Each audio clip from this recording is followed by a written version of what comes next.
everybody, welcome to my channel केवी खान भाई। So we will discuss बेलन का आयतन। ठीक है, तो आज हम लोग सीखेंगे कि बेलन का आयतन किस प्रकार से निकालते हैं। ठीक है, तो अगर आप लोग चैनल को जरूर सब्सक्राइब कर दीजिए, पास से बेल आइकन को दबा दीजिए और वीडियो को दबा के शेयर कर दीजिए। ठीक है, तो चलिए हम लोग आगे देखते हैं। ठीक है, तो आज हम लोग क्या पढ़ रहे हैं, आज हम लोग पढ़ रहे हैं बेलन का आयतन, वो भी क्लास 10th के लिए। ठीक है, तो चलिए देखते हैं हमारा क्वेश्चन के। ठीक है, तो एक बेलन के आधार की त्रिज्या। ठीक है, तो त्रिज्या को हम लोग इंग्लिश में स्मॉल आर से डिनोट करते हैं, स्मॉल आर से डिनोट करते हैं। ठीक है, तो इसको स्मॉल आर से हम लोग डिनोट करेंगे, आर से। ठीक है, तो कितने दी, 14 सेंटीमीटर हमको त्रिज्या यानी कि रेडियस दिया हुआ था, ऊंचाई 20 सेंटीमीटर दिया।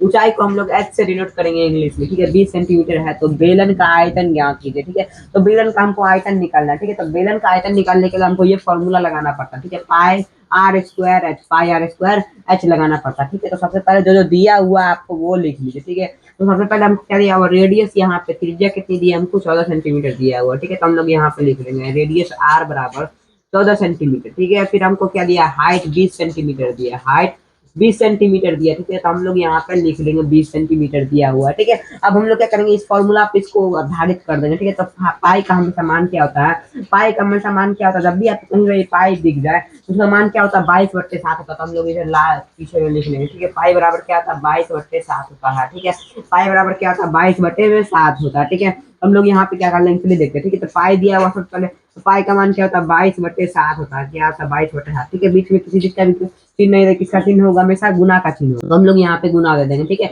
Are square. ठीक है, आर के घात 2 में दिया हुआ। ठीक है, आर का घात कितना दिया हुआ, आर के घात में 2 दिया हुआ। ठीक है, यानी कि स्क्वायर। ठीक है, तो आर का मान हमको क्या दिया, 14 दिया, 14 के यहाँ 2 दिया हुआ, तो इसका मतलब क्या, 14 को हमको 2 बार लिखना। ठीक है, 14 गुने 14 हम लोग लिख लेंगे। ठीक है, 14 गुने 14 हम लोग यहाँ पे लिख लेंगे। लिख लिए, फिर क्या है, फिर यहाँ पे एच है। ठीक है, तो आपको एच का मान 20 दिया हुआ। ठीक है, तो हम लोग यहाँ पे 20 लिख लिए। ठीक है, अब जो कट रहा है उसको काट लीजिए। ठीक है, 7 से कम 7, 7 दूनी 14 कट जाएगा। ठीक है, अब जो जो नहीं कट रहा उसको उतार लीजिए वैसे के वैसे। ठीक है, 22 गुने 2 गुने क्या हो जाएगा, 14 गुने 20 हो जाएगा। ठीक है, अब क्या करिए, 22 गुना क्या था, 44 होगा। ठीक है, 44 और 14 को सबसे पहले गुना लीजिए। ठीक है, 44 गुने 14 कर लीजिए। ठीक है, अब क्या आ जाएगा, 616 आ जाएगा। ठीक है, 616 को फिर 20 से गुना कर लीजिए। ठीक है, 616 का जब आप 20 से गुना करिए तो 12,000 क्या आएगा, 320 आ जाएगा। ठीक है, तो 12,320 इन सभी गुना करने का है। ठीक है, तो आप बहुत अच्छे लोग बोलेंगे कि यही हमारा आंसर होगा। ठीक है, तो ये हमारा आंसर नहीं होगा, सबको यहाँ देखिए सीएम दिया, हम लोग यहाँ पे सीएम देंगे। ठीक है, ठीक है, जब भी आप लोग किसी चीज का भी आयतन निकालिएगा तो उसके घात में हमेशा 3 रखेगा, नहीं कि क्यूब रखेगा, आप तब जाके ये आपका करेक्ट आंसर आएगा। ठीक है, तो आप लोग स्क्रीनशॉट ले लीजिए। ठीक है, तो आई होप ये बेलन का आयतन निकालने वाली वीडियो आपको अच्छी लगी होगी। अगर अच्छी लगी है तो वीडियो को जरूर से एक लाइक कर दीजिए, चैनल को जरूर से सब्सक्राइब कर दीजिए, पास बेल आइकन को दबा दीजिए और इस वीडियो को दबा के शेयर कर दीजिए। ठीक है, तब तक जय हिंद, जय भारत, वंदे मातरम।